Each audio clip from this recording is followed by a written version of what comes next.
En 2012, on leur fait un dessin? C'est devenu une évidence. La crise qui menace l'humanité et la planète a une cause principale, le capitalisme financiarisé, la rapacité des marchés. Mais malgré l'évidence, certains continuent de prétendre qu'il faut s'en accommoder, que la loi du plus fort est toujours la meilleure.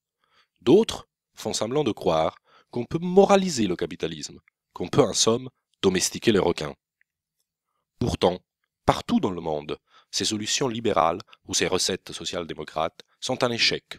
Vie chère, casse du service public, injustice, autoritarisme, voilà le résultat.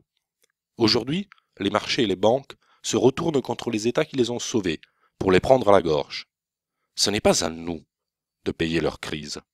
Nous sommes de plus en plus nombreux à nous indigner et à penser qu'il est plus que temps de changer la donne, de passer d'une logique de prédation à une logique de coopération, de renouer avec une gauche du courage plutôt que du renoncement.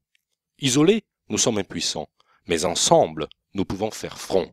Le Front de gauche est né de ce constat. Initié en 2008 par le Parti communiste, il a réussi à rassembler, élection après élection et avec un succès remarqué, des femmes et des hommes venus de tous les horizons de la gauche, unissant celles et ceux qui refusent de plier devant le libéralisme. Refuser de plier, c'est interdire le licenciement boursier, c'est revenir à la retraite à 60 ans à taux plein, c'est aussi porter le SMIC à 1700 €. Face à Nicolas Sarkozy, notre objectif est de faire gagner une gauche qui ne renie pas ses valeurs. En 2012, le Parti communiste joue collectif avec un candidat du Front de gauche à la présidentielle, Jean-Luc Mélenchon.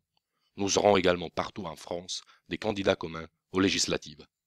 Notre choix, celui de notre programme partagé, c'est l'humain d'abord. En 2012, on va leur faire un dessin.